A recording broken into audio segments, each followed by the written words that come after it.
entitled The Power of Love, a Master's Sacrifice, Part 4 of 5, on Between Master and Disciples, given in English on December 16th, 2018, in Shihu, Taiwan, also known as Formosa.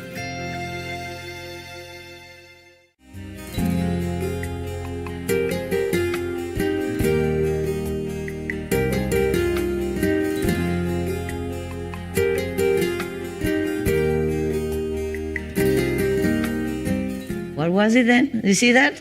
That's a proof that I'm getting old. What? What was it before? Change the law. Change the law. Okay. Changing the law is not like, okay, I go to change the law because I'm the president. They will ask you why. Huh?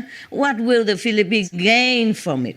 Our people already need to have employment outside. Why do you want to take these helpless people, no home, no money, yeah? And you don't even know them, what are they going to do to our country, or whether or not they be good or, bad or anything. So it's not that easy, yeah? And then you also have your opposite position. And every country, they have some like socialist party also, yeah? In the Philippines also. And that, of course, that will be against the decision, yeah? Yeah. But the Catholic Church, the Council of the Catholic Church, in the Christian bodies, the governing body, the priests, yeah, the cardinals, and all these benevolent people, they urged the government to take them, because at that time nobody wanted to take any more Vietnamese refugees. It was just repatriation. It was the end of all refugee benevolent programs. So only 5,000 were going to go back to Vietnam. And you could see in newspapers, they kill themselves, they punch their stomachs with knives, and they cut their throats. They did everything just to protest. Some of them did. I even had to visit them in the hospital. Some of them survived, but hardly, almost dying. Or they went on a hunger strike just to protest because they were so fearful to go back. I told you all the propaganda really worked. Of course, the advertisements work. That's why they spend, all the big companies, they spend millions or billions to advertise. You understand? It also affects me. Normally, I don't like to drink any Coca-Cola or anything like that. But sometimes I watch on TV. I remember there's such a thing as Coca-Cola. And okay, I want one. Fine. Yeah, why spend all day thinking of Coca-Cola? Just drink one and you're peaceful, right? And carry on with your work. Okay, that's what I thought. It's not true. I asked them to buy me one or two, and then I drank just a few mouthfuls only, and I didn't feel good, nothing. So I covered it with the plastic around it, and I plugged the hole, put it in the fridge. Okay, next time if I'm incited again by some magic propaganda on TV or something, I had to sometimes watch it. I don't know how. But it just will come to your, yeah. And then I would drink it. And it tastes even worse because it's been there for weeks already. It tastes only like sugar, flat, and sugar water, and bitter, and I don't know what, and then and I spit it out. I put it back again in the fridge. I did that on purpose. Yeah, carry on laughing. Why? You're allowed to laugh or not? Does it say anything outside you're not allowed to? I like to hear your laughter. It's good. It creates good energy, yeah. They have laughing yoga, no? I combine. I always combine business with pleasure to make you laugh. See, I don't have a laughing yoga officially, yeah, but you laugh all the time, right? That's good. You guys are too polite. I guess the Westerners are very shy. If I talk to the Vietnamese directly or the Chinese, they will laugh so much. Yeah. Next time you don't laugh, you go behind there, and the Chinese come here. Make sure you are heard. I don't hear anything. Are you laughing or not? I hear nothing. I don't hear yet. Okay. All right, you're welcome. What was it then? Before? Coca-Cola. Okay. I did that on purpose, yeah?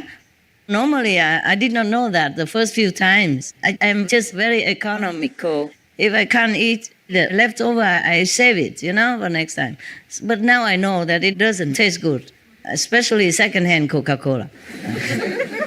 So I will put it in the fridge again. I did it now on purpose because the longer you save it, the worse it tastes. So that the illusion will be gone. Huh? Good. But still, sometimes they advertise or do something, then I still want it. Or maybe somebody near me that likes to drink Coca-Cola. I'm telling you, they affect you. Yeah. I don't really like pizza so much. In Italy, sometimes I go, if I have to go out and nothing else is easier then, because you can order them not to put anything, yeah? But the spaghetti, you don't know, some spaghetti has eggs in it, some spaghetti doesn't have. So only if you buy it or make it yourself, then you know for sure. If you go into a restaurant to eat spaghetti, you're never sure. Yeah, that's why I just have pizza. It's simple, okay? You can't just sit in a restaurant or in a coffee shop waiting for somebody and just drink water. Huh? People are eating all around you and you take up a table and you eat nothing? Next time you come in, they say, we're full. You can't. Yeah. Even if there are many tables empty, they say, we're full. If you ask about that table, it's reserved. Yeah. Okay. Now, what was that then? Yeah. What? Yeah, pizza also, I don't feel, I'm not really a fan of pizza, okay? And nowadays, even in our kitchen, sometimes they make pizza and they give some to me. I take a few bites and then the dogs will enjoy it. Yeah, so they think, Master eats a lot. Next time they give me more. More pizza. The dogs are happy. Yeah, but when somebody is near me who are pizza fanatics, then I will want pizza every day and I will eat the whole pizza, the whole big one. Originally, I promised, okay, I will just take a few bites and I'll give you the rest. As usual, I thought it was the usual stuff. When the dogs are around, who else will eat the whole big pizza like that? Self. Master, the great self, ate the whole pizza, swallowed the promise. And then I remembered, I said, sorry, I ate it more. I ate it all. You guys can always go out and bite, right? It's no problem. They say, of course, no problem, Master. They say, no problem. But they were thinking, Master, she says she doesn't like pizza. And look at her. She ate the whole pizza. Didn't give us anything. Not even a crumb left. Yeah. The great self ate it. With no shame, nothing. Enjoy it only. I'm glad with somebody like that nearby sometimes, or some chance that I can enjoy something. Just like in India, I have to drink tea every day. Chai. I have to drink chai every day. There was plenty in the ashram, okay? Even if food was not left over, but always chai. And so I bought some noodles, and they have hot chai. I didn't have anything to cook water. I was not allowed in the kitchen. The kitchen had nothing to cook. After they cook, they just move everything away. So I used a hot chai and put the noodles in it. Yeah, and instant noodles. There was only one instant noodle I could eat, curry noodle. Only one. The rest were not vegan. And I put in there, covered it, my cup, in the chai, and then it took a longer time to soften, but it was softened. And it's still enjoyable. So if you go to India, you can do that. Yeah, good tip, huh? Yeah, that's how I survived. Because sometimes if I work and then I go into the dining room, nothing left. Or just a few pieces of salad that I didn't want. Okay. My God, I talk a lot, huh? From Vietnam to the Philippines to India. What was that before? You seem to always know everything. Huh? Coca-Cola pizza. Yeah. What I mean is the propaganda really works. Yeah. Propaganda or the energy of other people around you. Yeah. Because energy is energy. You can't forbid it to come to you, to come into your magnetic field. That's why some societies, they just go away from the hustle, bustle of the world and they just stay together, Like the Essenes society, like the Amish people, they don't interact too much with the world except what's necessary. They stay together. They keep their faith strong, their energy the way they want it. Huh? That's how monks and nuns orders came into realization, because they just want to be away. And if you want to be away, then you have to reorganize your life to downsize your expenses and your needs. Yeah? So the monks and nuns just wear simple, just one type of clothes, one or two pairs, and then if you can't have money, then you go begging for food or go taking some buds or some lotus shoot, something like that, to pass your time. And then you can use your time to be together with a like-minded, simple, spiritual, pure. But not everybody becomes a monk or nun really realizing what they are wanting. And they will go astray also. You see what I'm saying? Yeah?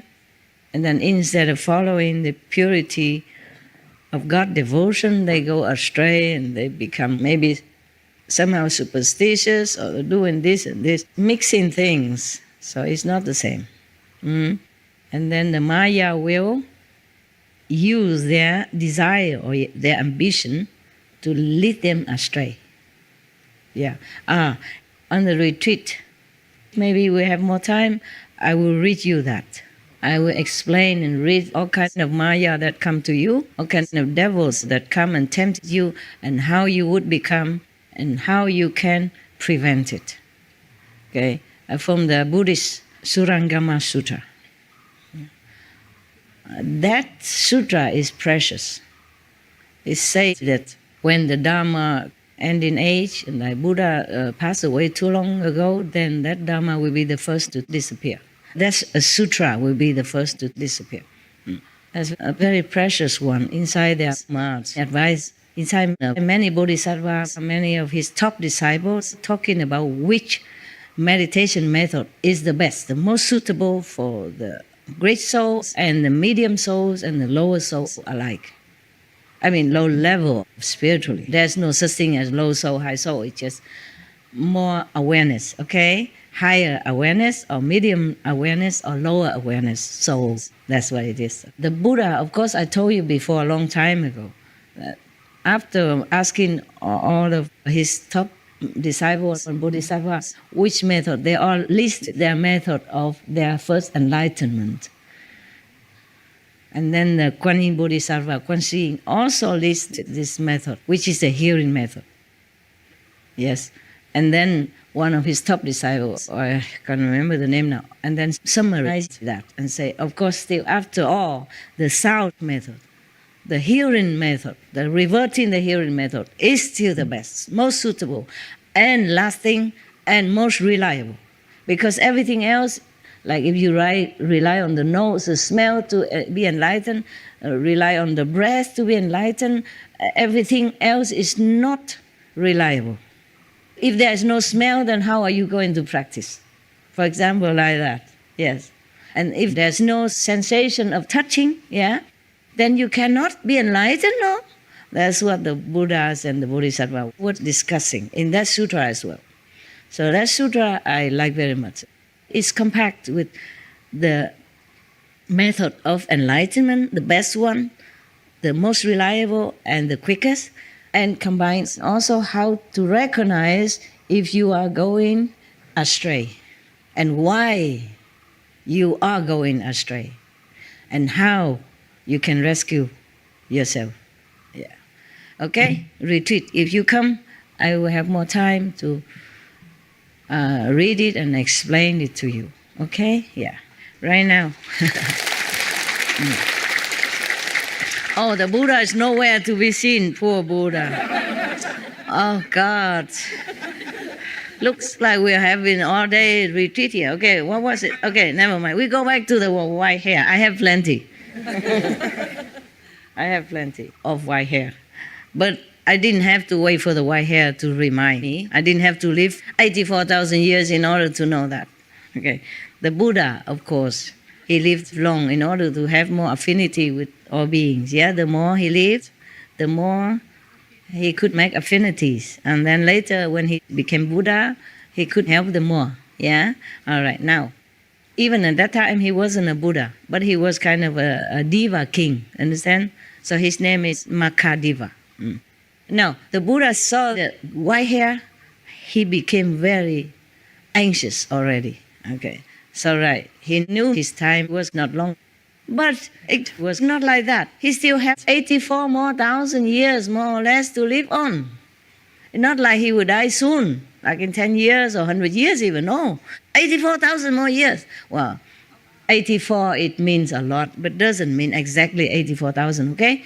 In India, at that time, seems like they have this certain number fixed. You know, if a lot, they say 500. And a lot more, 2,000. A lot more than 84,000.